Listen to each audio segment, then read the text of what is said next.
You were right, Kate.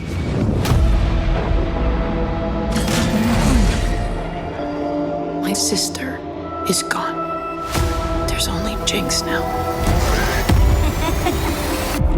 I want to tear that laugh from her throat forever.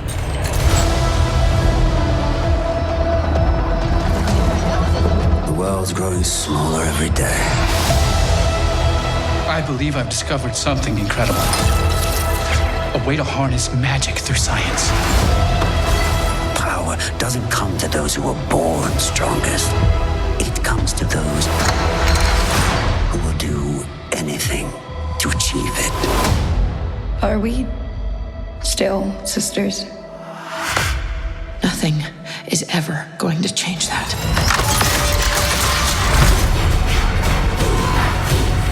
What have we done?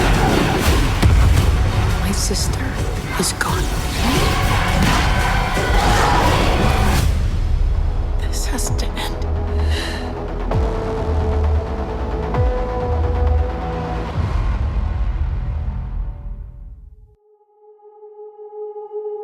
Hey everyone, it's Soul here, and welcome back to my YouTube channel. I don't know about all of you guys, but recently I've been in a bit of a slump when it comes to television. With Netflix and all of the other streaming services pushing out these sloppily made shows that just feel rushed and unfinished over these past 5 years, my faith in the TV shows here has definitely dwindled. In particular, Netflix has done these horrible rom-com and coming-of-age stories, and their fiction genre is just kind of a mess, in my opinion. They absolutely butchered one of my favorite childhood shows, and they definitely tainted Avatar: The Last Airbender with their live action. So while there are some entertaining aspects to something like House of the Dragon or Rings of Power, and the rare gem of Fallout being outstanding, as a whole it hasn't really been great. Most of these shows end up feeling rushed or unfinished, and the writing feels as if they are writing down to us, as if they assume we can't keep up with the plot if the writing was more complex. So instead of watching the new show that I will most likely get my hopes up about, I've just been filling the void watching YouTube videos, but recently I really wanted to watch TV. I didn't have a particular show in mind, I just really missed watching good quality television. So I went out on a limb and trusted the mystery of the algorithm and started scrolling through all of the different streaming services, which led me to stumble across Arcane. And I needed this.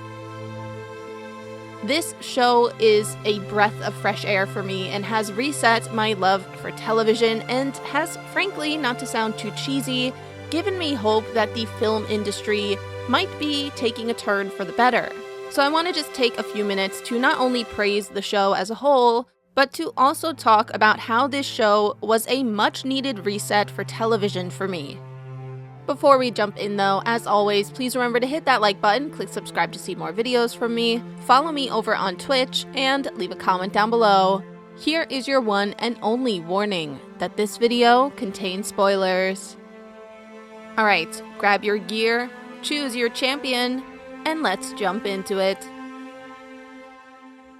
I know I'm late to the Arcane hype here, probably about 4 years late considering the first season came out back in 2021, but I just frankly never felt an interest to watch it.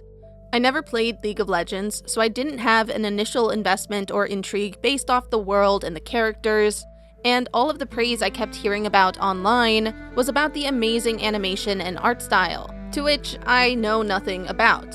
I mean, I could definitely tell when an animation is more anime versus realistic, choppy versus smooth, but I am not a digital artist. I don't know all of these different techniques and styles and color grading that everyone seemed to be talking about in relation to this animation in the show.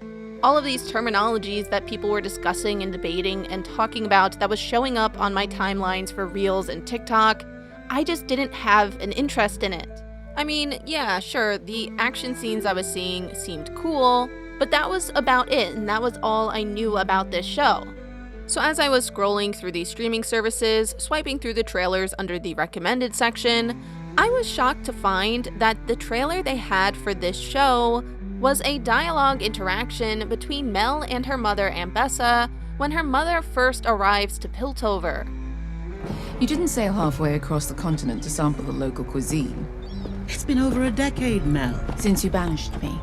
Such drama. I wasn't just shocked because of the fact that they weren't showcasing the amazing animation and action scenes I had heard and seen so much about, but I was also shocked at how intriguing this dialogue was when the scene itself is painted as a pretty simplistic scene.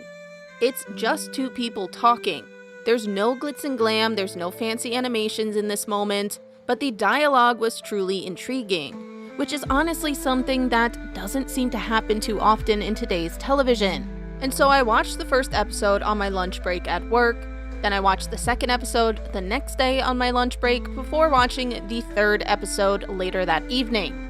And after that third episode, full of the tragedy and the heartbreak that is held within that emotional and yet beautiful moment, I had to see what happened next. So I went on to watch the rest of season 1 that night, before then watching season 2 practically the next day.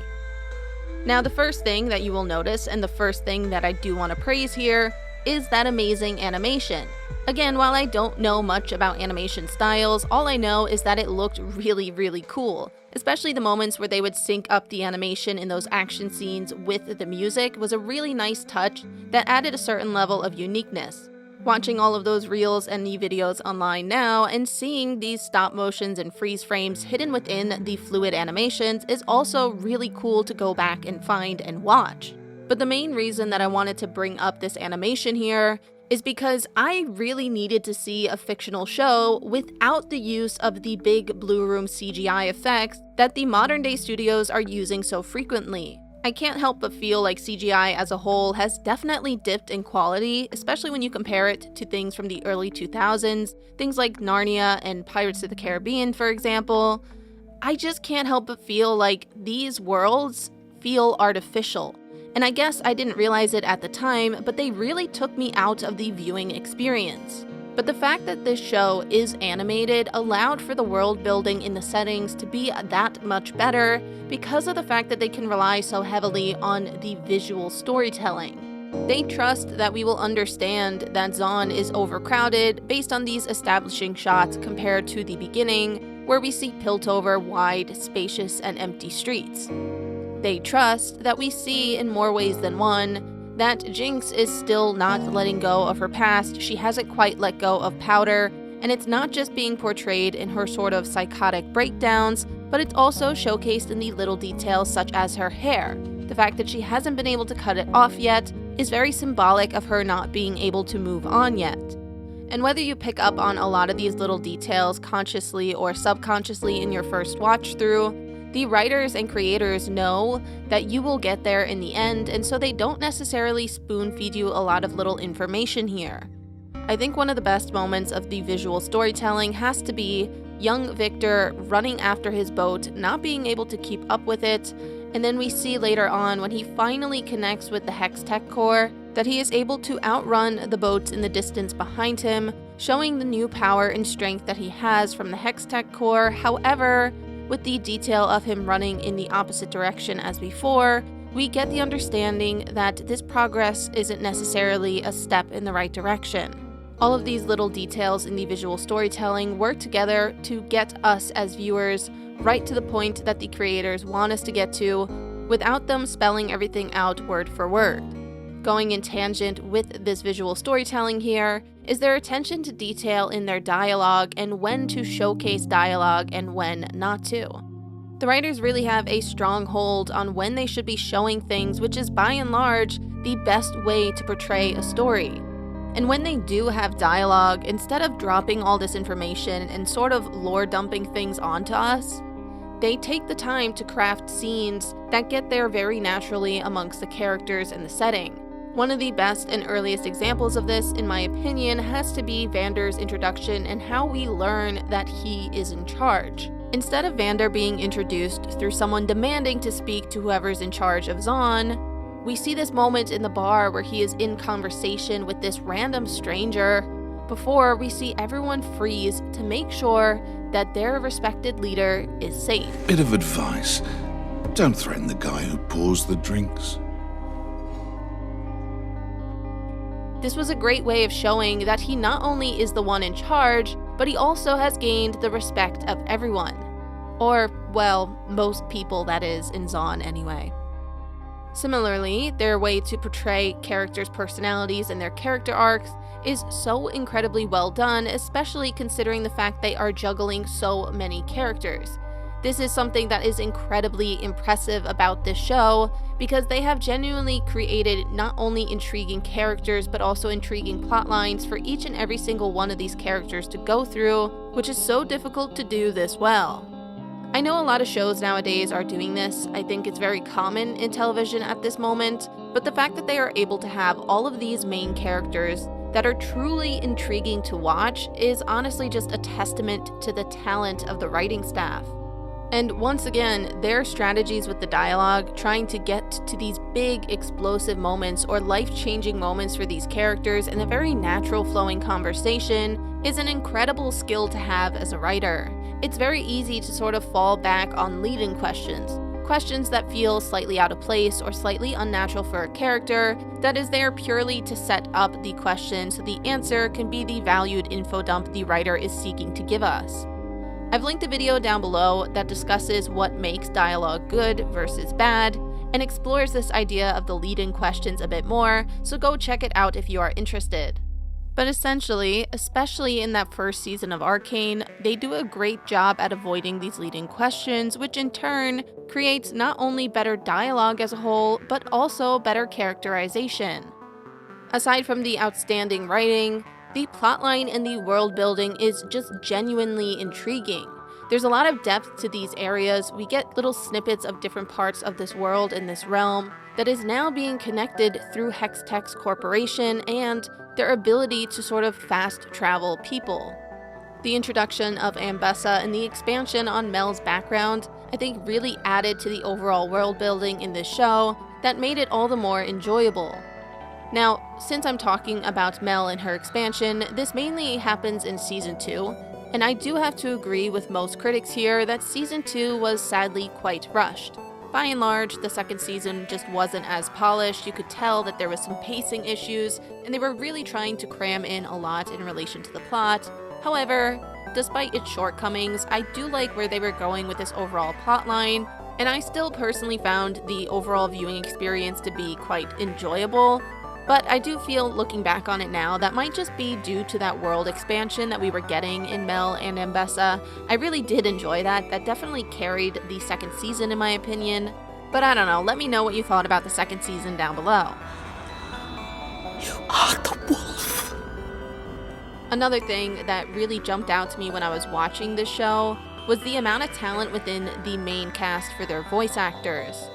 The sheer amount of emotionally heavy scenes that are in this show, because of the fact that the writing is more complex and does dive into these really dark and really heavy and emotional scenes, allowed for some outstanding voice acting performances. I mean, Jinx's cries are something that I think will stick with every single viewer for quite a while, if not haunting the very depths of your mind. The sheer raw cries and screams within this show is definitely impressive and deserves a huge round of applause. But the last reason, and arguably the main reason why I not only watched the show but thoroughly enjoyed it, was because of how unpredictable I found it to be. Predictability in stories and film and television is often actually a good thing. Writing is supposed to have similar structures and formats. There's a reason there's oftentimes similar tropes and character arcs in stories, because they work and they go in a similar format. So to some degree, every show is going to be a little bit predictable. However, what I've often discovered, especially with modern television, since they are rushing, they don't tend to take many risks or try to subvert expectations by adding in a brand new unique aspect to it in order to create a new feeling for the viewers. This is why something like the first season of Game of Thrones is so historic and monumental in film, because killing off a main character is not only risky, but is oftentimes the worst thing you can do in your story, because it never really works when you transition over to another character. It does take a lot of talent in order to create that transition, which is executed perfectly within Game of Thrones. And here, I could not predict what was coming in episode 3. When I first started watching the show, I didn't know this was a prequel. I didn't know these 3 episodes were sort of the backstory of our main characters for the rest of the plot. So I just kind of assumed that we would just go on this journey, follow these kids as they would go on to change the world for the better here. I did not, in my wildest dreams, imagine that 2 of them would get killed. Aside from the fact that they are killing off these supporting characters and potentially one main character here, they are also killing children, which is like rule number 1 in filmmaking. I did not see this coming, and seeing this giant risk get taken in a brand new TV show was not just refreshing to see, but was insanely well executed on behalf of the writers. I genuinely thought Powder was going to save the day with this little monkey explosion. I thought finally her contraptions would finally work and she would do the right thing and gain the respect of her peers and, her older sister and father figure. So then the shock when she actually killed them is just, I have no words. It is truly a bold move on behalf of the writers, and I have to give them a huge round of applause for this, and I thoroughly enjoyed being surprised when watching this high quality of a television show. I honestly can't express to you guys how much I needed this reset, and Arcane was just that. It honestly was the right show at the right time for me, and with all of the outstanding writing, the amazing characterization and detail in the individuals' plots, with the great animation and outstanding visual storytelling, the fact that they don't treat us like idiots and they trust that through the visual storytelling and their complex dialogue that we as viewers will understand every little detail that we need to know, was so incredibly enjoyable to experience. And I really hope that moving forward, a lot of the streaming services and TV shows will take note from their successful shows like Arcane. I hope that studios nowadays take their time, because I think they are starting to see that people are fed up with their sort of mass-produced sloppy writing. I would hope that it's shows like this, shows like Fallout, that really make them stop and think, maybe we should improve our quality, because it definitely pays off. But with that, everyone, I hope you enjoyed this style of video here of me just sort of gushing about why I enjoyed this show. I know the show isn't perfect because of the shortcomings of the second season, but the first season truly is perfection. If you made it this far into the video, let me know by leaving either a surfboard or a skateboard emoji down below in honor of Echo and the Firelights. If you guys like this video, make sure you hit the like button down below, and while you're down there, click subscribe to see more videos from me, and turn on notifications if you want to be notified whenever I post a new video. Thanks for watching, everyone, and I will see you future souls next time. Bye, guys!